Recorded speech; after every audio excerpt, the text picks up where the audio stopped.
Hello everyone, स्वागत है आप सभी का टी स्टेट एग्जाम्स परिवार में।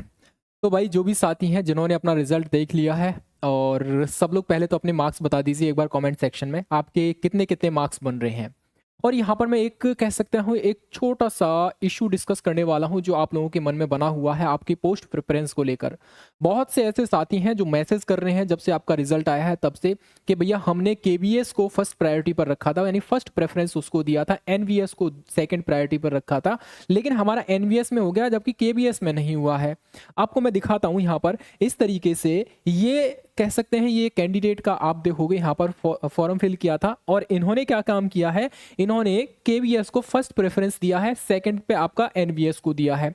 लेकिन जब इनका रिजल्ट आता है तो रिजल्ट आने के बाद जो फर्स्ट प्रेफरेंस था इनका उसमें नहीं हुआ शॉर्ट लिस्टेड, इनका एनवीएस में हो गया, जो कि तीसरी आपके इन्होंने पोस्ट को प्रेफरेंस दिया था उसमें हो गया है। अब ये इशू क्या है इस पर मैं थोड़ी सी चर्चा करने वाला हूं। इनके द्वारा कह सकते हैं एक मैसेज भी किया गया हमें, और इनके द्वारा ये कहना है कि भाई इनका कहना ये है कि मतलब सर कि मेरा सिर्फ एनवीएस जीएसए में सेलेक्टेड हुआ है जबकि प्रेफरेंस दोनों ही और कह सकते हैं केवीएस इसमें पहले रखा था इन्होंने। तो ये इशू क्या है अब सुनो, यहाँ पर इसके ना 2-3 पॉइंट बनते हैं। सबसे पहला पॉइंट तो पोस्ट ऑफ नंबर्स के हिसाब से रहता है, दूसरा रहेगा आपका किसके हिसाब से, उसमें आप कहते हो कैंडिडेट ने कितना एप्लीकेशन फिल किया है उसमें। ऐसा हो सकता है जैसे मान लीजिए ये कैंडिडेट है, ठीक है, इनका ये कहना है कि यहाँ पर जैसे उन्होंने केवीएस के लिए अप्लाई किया, अब केवीएस के लिए मान लीजिए इन्होंने पोस्ट ज़्यादा है और यहाँ पर क्या है पोस्ट कम है, और मान लीजिए पोस्ट ज़्यादा है मान लीजिए, ठीक है, और एनवीएस में पोस्ट थोड़ी कम है, लेकिन मान लीजिए अब केवीएस में मैक्सिमम कैंडिडेट ने अप्लाई किया, यानी फर्स्ट प्रेफरेंस आपका केवीएस में रखा सब लोगों ने, तो इसकी कट ऑफ डेफिनेटली ऊपर चली जाएगी और इसकी डेफिनेटली नीचे आ जाएगी। तो कुल मिलाकर ये है आपके 2 पॉइंट्स पर आपका ये कह सकते हैं पोस्ट का प्रेफरेंस डिपेंड, सॉरी पोस्ट आपका एलोकेट जो हुआ है वो 2 चीज़ों पर डिपेंड करता है।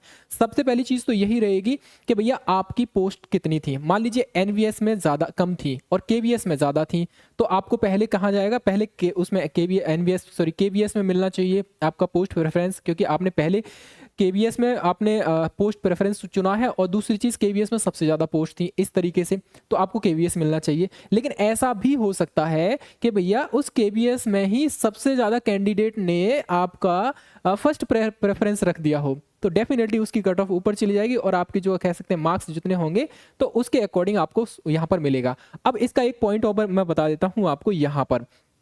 अब देखो ये आपको यहाँ क्या बोला गया है, पोस्ट प्रेफरेंस के हिसाब से बोला गया है process of allocation of candidates to KVS and NVS. First आपका पैरा पढ़िए और सेकंड पैरा में आपको सारी चीजें क्लियर हो जाएंगी। यहाँ पर फर्स्ट पैरा ये कहता है कि after preparation of merit list the candidate, इसके बाद will have to mandatory submitted their preference of post in KVS and NVS in the online portal, link of which will be available for certain notified period in the online in the application form the candidate who will be present in the tier 2।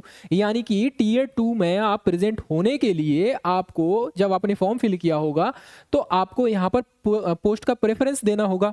वैसा ही आपने ये भाई साहब ने किया, ठीक है, इन्होंने अपना पोस्ट प्रेफरेंस उस हिसाब से दे दिया। चलिए यहां तक तो आपको समझ में आ गया होगा और मुझे भी अच्छे से समझ में आ गया है यहाँ पर, ठीक है।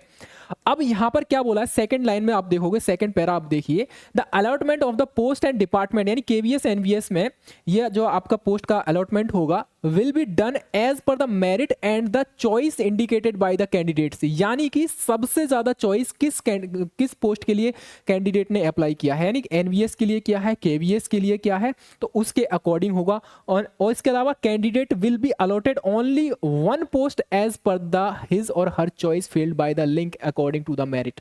यानी कि हमने दोनों पोस्ट के लिए अप्लाई किया लेकिन दोनों पोस्ट के लिए हम लोग नहीं एलिजिबल होंगे। जो हमारी फर्स्ट प्रेफरेंस है उस फर्स्ट प्रेफरेंस के अकॉर्डिंग हमें पोस्ट मिलेगी यहाँ पर, ठीक है, यानी फर्स्ट प्रेफरेंस के अकॉर्डिंग हम शॉर्ट लिस्ट किए जाएंगे टीयर 2 के लिए यहाँ पर। ओके, आई होप आपको समझ में आ गया होगा यहाँ पर ये वाला पॉइंट।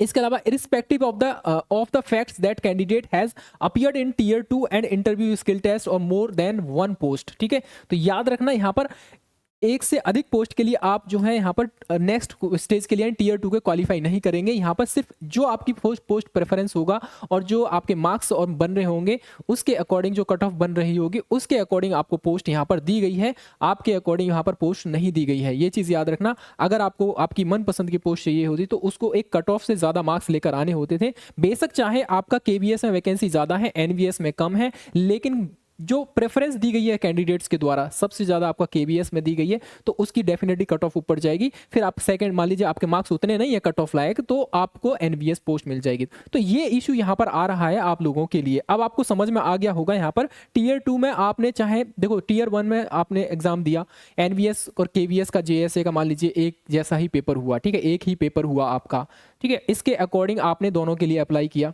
अब यहाँ पर क्या है, टीयर 2 में जब आप जाएंगे तो सिर्फ जो आपकी पोस्ट प्रेफरेंस थी उसी के अकॉर्डिंग आपको टीयर 2 देना पड़ेगा। अगर आपने केवीएस के लिए क्वालिफाई किया है तो केवीएस में आप जाएंगे, एनवीएस के लिए क्वालिफाई किया तो एनवीएस में जाएंगे। आई होप ये वाला जो पॉइंट है आपका, ये भाई का आई थिंक ये जो पॉइंट है कि मैंने दोनों ही पोस्ट के लिए अप्लाई किया है, लेकिन मैं सिर्फ एनवीएस के लिए शॉर्ट लिस्ट हुआ हूँ, जबकि मेरा फर्स्ट प्रेफरेंस आपका केवीएस था।